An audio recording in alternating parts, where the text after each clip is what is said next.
విజేత కార్యక్రమానికి స్వాగతం, సుస్వాగతం.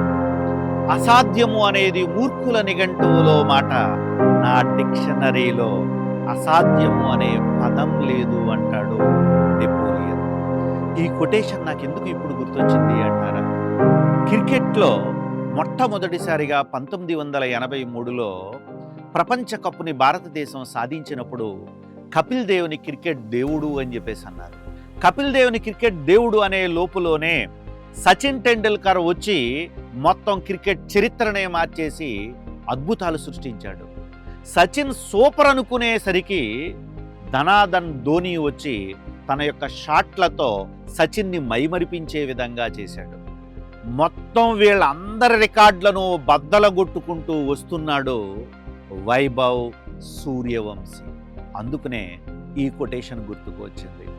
అసాధ్యం అనేది మూర్ఖుల నిఘంటువులో మాట, మన డిక్షనరీలో అసాధ్యము అనే మాట లేదు అంటాడు నెపోలియన్. తన డిక్షనరీలో అసాధ్యం అనే మాట లేదు అంటాడు నెపోలియన్. గుర్తించుకోండి విద్యార్థులారా, ఎవరైనా ఒక అద్భుతాన్ని సృష్టించినప్పుడు, అద్భుతమైన విజయం సాధించినప్పుడు అబ్బా సూపర్ అనుకునేటప్పటికీ మీరు గుర్తించుకోవాల్సిన అంశం ఏమిటంటే అలాంటి విజయాన్ని మనము సాధించగలం ఆ విధంగా ప్రాక్టీస్ చేస్తే. వైభవ్ సూర్యవంశీ జీవితాన్ని మనం చూసినట్లయితే నిజంగా ఒక అద్భుతమైనటువంటి మోటివేషనల్ స్టోరీ. బీహార్లోని ఒక మారుమూల పల్లెటూరు అయినటువంటి సమస్తిపూర్ అనేటటువంటి ప్రాంతంలో ఇతడు జన్మించడం జరిగింది. 2011 మార్చి 27న ఇతడు జన్మించడం జరిగింది. విద్యార్థులారా, వీళ్ళ నాన్న ఇతనిలో ఉన్నటువంటి క్రికెట్ మీద ఉన్న ఇష్టాన్ని చూసి, అతను ఒక వ్యవసాయదారుడు వాళ్ళ నాన్న, తన యొక్క ఇంటి వెనకాల చిన్న గ్రౌండ్ని తయారు చేసి ఆడుకోవటానికి అవకాశం కల్పించాడు. ఇతడు ఎంత కష్టపడుతున్నాడో తన ఇష్టమైనటువంటి క్రికెట్ గురించి అనే విషయాన్ని దగ్గరుండి చూసినటువంటి తండ్రి పాట్నాలో క్రికెట్ ట్రైనింగ్కి ఈయన్ని జాయిన్ చేయడం జరిగింది, వైభవ్ని జాయిన్ చేయడం జరిగింది. సో ఇతని యొక్క గ్రామం నుండి పాట్నాకి 100 కిలోమీటర్లు రోజు తండ్రి బండి మీద వైభవ్ని ఎక్కించుకుని పాట్నా దాకా తీసుకుని వెళ్ళి అక్కడ ప్రాక్టీస్ అంతా పూర్తయిన తర్వాత తిరిగి మళ్ళీ తీసుకొచ్చేవాడు. రోజుకి 100 కిలోమీటర్లు వెళ్ళటం, 100 కిలోమీటర్లు రావటం అనేటటువంటిది ఎంత కష్టతరమైన అంశమో ఒకసారి చూడండి. అంటే ఈ కష్టాన్ని ఎందుకు వైభవ్ కానీ అతని తండ్రి కానీ భరించారు అంటే వాళ్ళకి చాలా ఇష్టం కాబట్టి, తమ యొక్క లక్ష్యం చాలా గొప్పది, అది చాలా ఇష్టపడి ఎంచుకున్నటువంటి లక్ష్యం కాబట్టి దానిలోనే తమ యొక్క జీవితం ఉంది అని చెప్పి ఎంత కష్టాన్నైనా భరించటానికే వాళ్ళు సిద్ధపడ్డారు. ఓకే, సో ఈ కష్టం ఏ స్థాయి ఫలితాన్ని అంటే మొత్తం కుటుంబం అంతా ఏకమై వైభవ్కి సపోర్ట్ చేయడం జరిగింది.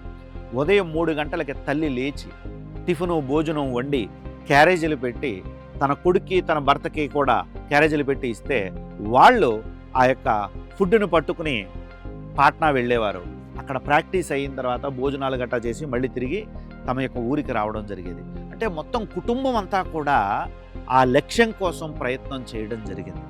కారణం ఏమిటి అంటే గుర్తుంచుకోండి, నీ సంకల్పం గనుక వజ్ర సంకల్పం అయితే ప్రపంచమంతా కుట్ర పన్నుతుంది నిన్ను నీ లక్ష్యం వైపు తీసుకువెళ్ళటానికి అని ఏపీజే అబ్దుల్ కలాం గారు చెప్తారు. అది వాస్తవం. మీరు అంత బలంగా ఒక విషయాన్ని పట్టుకుంటే, ఒక లక్ష్యం కోసం నువ్వు ప్రయత్నం చేస్తే అప్పటిదాకా నిన్ను తిట్టినటువంటి మీ అమ్మ, మీ నాన్న, మీ కుటుంబం అంతా కూడా నీకు సపోర్ట్గా నిలబడడం జరుగుతుంది. ఎందుకంటే నీ లక్ష్యం చాలా సమున్నతమైంది. నీ కోసం, నీ కుటుంబం కోసం, సమాజం కోసం, దేశం కోసం నువ్వు పోరాటం చేస్తున్నావు, ప్రయత్నం చేస్తున్నావు అని వాళ్ళు విశ్వసిస్తే నీకు అద్భుతమైనటువంటి సపోర్ట్ చేస్తారు. సో ఇంత సపోర్ట్తో, ఇంత ఇష్టంతో ప్రయత్నాన్ని ప్రారంభించినటువంటి వైభవ్ మొత్తం రికార్డుల్నే బద్దలు కొట్టేస్తున్నాడు. అతి చిన్న వయసులో, దాదాపు 14 ఏళ్ల వయసులో ఐపీఎల్లో అడుగు పెట్టడం జరిగింది. 11 బాళ్లలో 50 రన్లను సాధించి రికార్డును బద్దలు కొట్టాడు.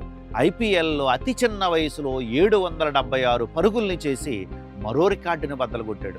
ఇంకా ఎన్ని రికార్డులు బద్దలు కొడతాడో ఇంకా మనం ఎదురు చూస్తూనే ఉండాలి. ఎందుకు అంటే అతడు ఏమనుకున్నాడు అంటే అసాధ్యము అనేది మూర్ఖుల నిఘంటువులో మాట అని చెప్పి అనుకున్నాడు. కాబట్టే ఇన్ని అద్భుతమైనటువంటి విజయాలను సాధించాడు.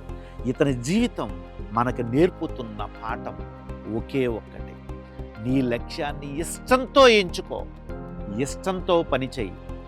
ఎన్ని కష్టాలొచ్చినా, ఎన్ని ఇబ్బందులు వచ్చినా, ఎన్ని అవరోధాలు వచ్చినా, ప్రతి కష్టం, ప్రతి ఇబ్బంది కూడా నీకు ఇష్టంగా, నీకొక అవకాశంగా కనిపిస్తూ ఉంటుంది. దాన్ని చాలా ఉత్సాహంతో నువ్వు అధిగమిస్తావు. బాధతో, భయంతో, ఆందోళనతో కాదు. ఆ ఉత్సాహం నీకు అద్భుతమైనటువంటి ఉత్తేజాన్ని తీసుకువస్తుంది. చివరికి అద్భుతమైన విజయాన్ని కూడా నువ్వు సాధిస్తావు. చూడండి, 10వ తరగతి చదివేటటువంటి వయసులో ప్రపంచ రికార్డులను బద్దలు కొట్టే స్థాయికి అతడు వెళ్ళటానికి కారణం తీవ్రమైనటువంటి ప్రేమ, ఇష్టం తన లక్ష్యం పట్ల. అందువలనే ఆ యొక్క లక్ష్యంలో అత్యున్నతమైనటువంటి స్థితికి వెళ్ళటము అనేటటువంటిది జరిగింది. ఇతడి జీవితం మనకి నేర్పుతున్నటువంటి పాఠం ఇది. మీరు ఏదో ఒక లక్ష్యాన్ని, మీరు వ్యాపారం చేయాలనో, ఉద్యోగం సాధించాలనో, గ్రూప్ 1నో, గ్రూప్ 2నో, కానిస్టేబులో, ఎస్ఐయో, ఎస్ఎస్సియో, బ్యాంకో ఏదో ఒక ఉద్యోగం సాధించాలని ఒక లక్ష్యాన్ని పెట్టుకున్నారు కదా.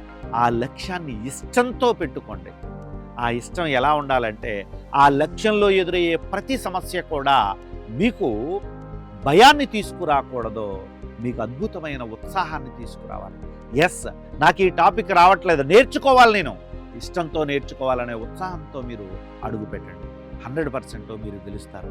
గెలిచే ప్రతి ఒక్కడు కూడా ఏదో ఒక పాఠాన్ని మనకు చెబుతూ ఉంటాడండి. ఆ పాఠం ఏమిటి అంటే ఇదే: అసాధ్యము అనేది మూర్ఖుల నిఘంటువులో మాట. నువ్వు నీ యొక్క లక్ష్యాన్ని ఇష్టంతో ఎంచుకో, నీ లక్ష్యంలో నువ్వు నెంబర్ 1 అవుతావు. అప్పటిదాకా ఉన్న ప్రపంచ రికార్డులను బ్రద్దలు కొట్టేస్తావు. నిన్ను ఆపేటటువంటి శక్తి ఎవ్వడికీ ఉండదు అనేదే వైభవ్ సూర్యవంశీ చెప్తున్నటువంటి పాఠాలు. ఓకే, ఈ జీవితం నుంచి మనం ప్రేరణ పొందాలి.